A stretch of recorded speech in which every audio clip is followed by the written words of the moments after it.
Today we are going to look into some of the best investors' moves. What did they do in the last quarter? Before we start, please remember to leave a like and subscribe to my YouTube channel if you're new and you like this type of content.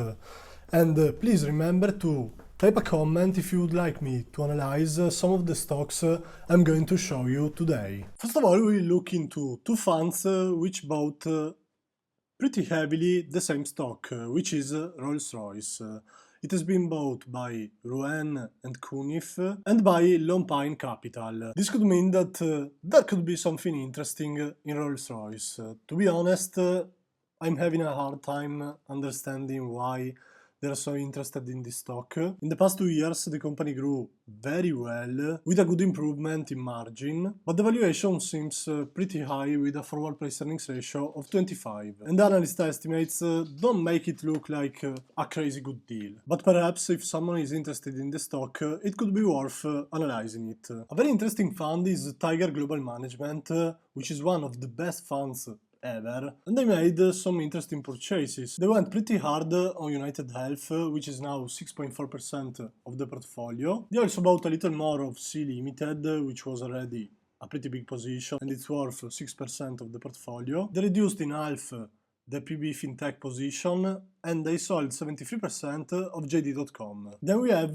Ackman Capital Management. I'm not sure I pronunciated that correctly, probably not, but I really don't know how to say it. Here something I like is Airbnb. This is a fairly interesting stock. They didn't buy a big position, it's worth 1% of the portfolio, but this stock is actually very interesting. The company is growing pretty well, but is slowing down in the last few years.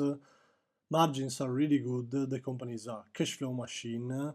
The balance sheet is amazing with $11 billion in cash and not much debt at around $2 billion. And the cash generation is really good and getting better.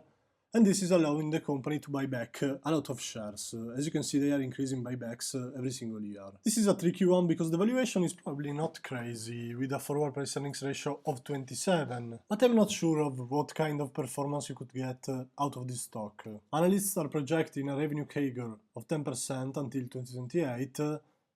And an EPS CAGR of 17%, so probably a 25 price earnings ratio could be okay, which could mean the stock could be worth around $200 per share in 2028.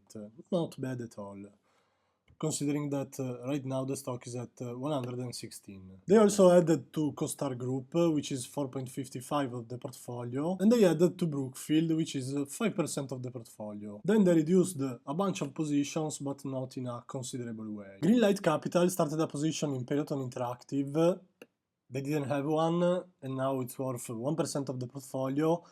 They added to Viatris and HP, and they also started buying Capri Holdings. This is a kind of interesting one. Lately the stock has been completely destroyed, but probably rightly so, because revenues are going down and EBIT margin got halved compared to the previous year. They also added to Penn Entertainment. They reduced many positions. The biggest reductions were in Livanova, Weatherford, Tenet Healthcare and Kindrill. Fundsmith has made some interesting moves. They added to Fortinet. This is a stock which always looks overvalued to me, but it's still at all-time highs, so perhaps I'm wrong, perhaps it will go down later, but right now it looks fairly interesting at the lowest valuation ever. Analysts expect a decent continuation of growth, and they expect 2028 EPS to be almost $3 per share, so the stock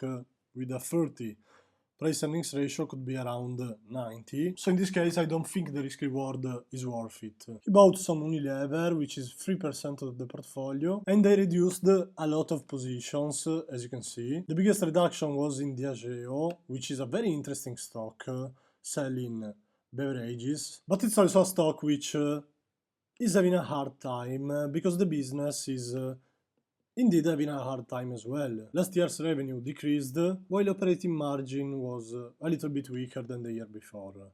This company is really interesting. The valuation looks kind of low, but not really actually.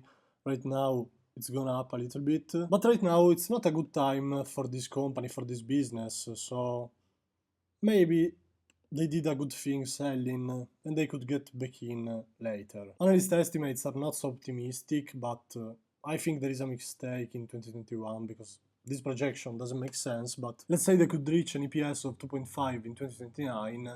With a 20 price earnings ratio, the stock could reach 50, and right now it's at 24.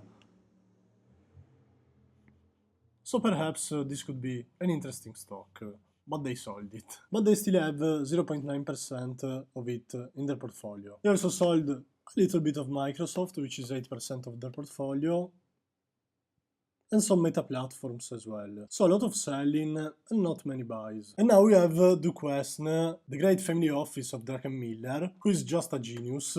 He reduced his position in Coupang, which is a stock I analyzed. He almost completely sold off his Nvidia position. He also reduced heavily Microsoft, News Corp, Discover Financial Services, Arista Networks, Apple, Sphere. These were all stocks in which he made lots of money. He bought a decent bunch of Kinder Morgan, which is 3.6% of his portfolio right now. This one operates as an energy infrastructure company in North America and operates through natural gas pipelines, product pipelines, terminals, and CO2 segments. So this is a sector I'm not interested in, but if someone is pretty good with it, go ahead and check it out because Druckenmiller is one of the best. He added up to Coherent, which is almost 7% of his portfolio. He added a bunch of Seagate Technology Holdings, which is almost 5% of his portfolio.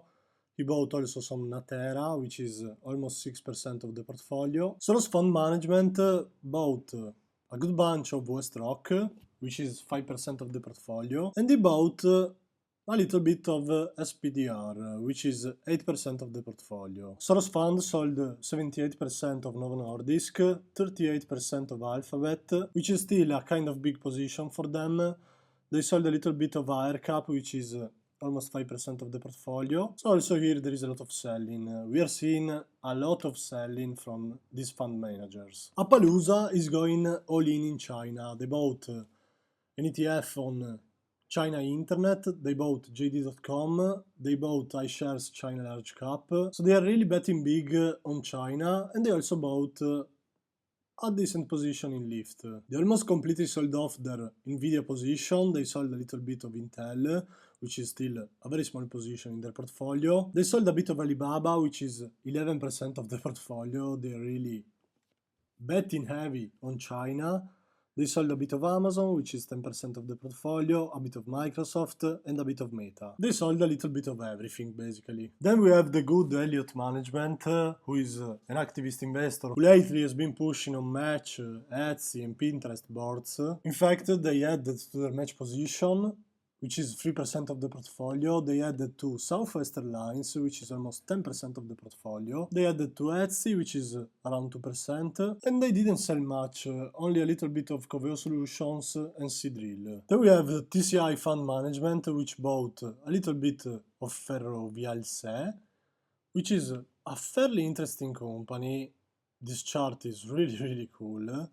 And it is an infrastructure company that focuses on operations across toll roads, airports, construction, energy infrastructure, and mobility. They added a little bit to their position on Safran, which is 9% of the portfolio. This is a defense company, so maybe they are betting on a rise in defense spend. They added a little bit of General Electric, which is 16% of the portfolio. And they added also to S&P Global and Moody's. They didn't sell anything, as you can see. Billy Ackman built two new positions, one in Brookfield and one in Nike. They are both pretty small, below 3% of his portfolio, and he made a lot of reductions. He sold 22% of his position in Chipotle, and he sold 19% of his position in Google, plus other sales, which you can see in the chart. Burry keeps on betting on China. His position in Alibaba is right now 21% of his portfolio. He reduced a little bit of his position in JD.com, but he added to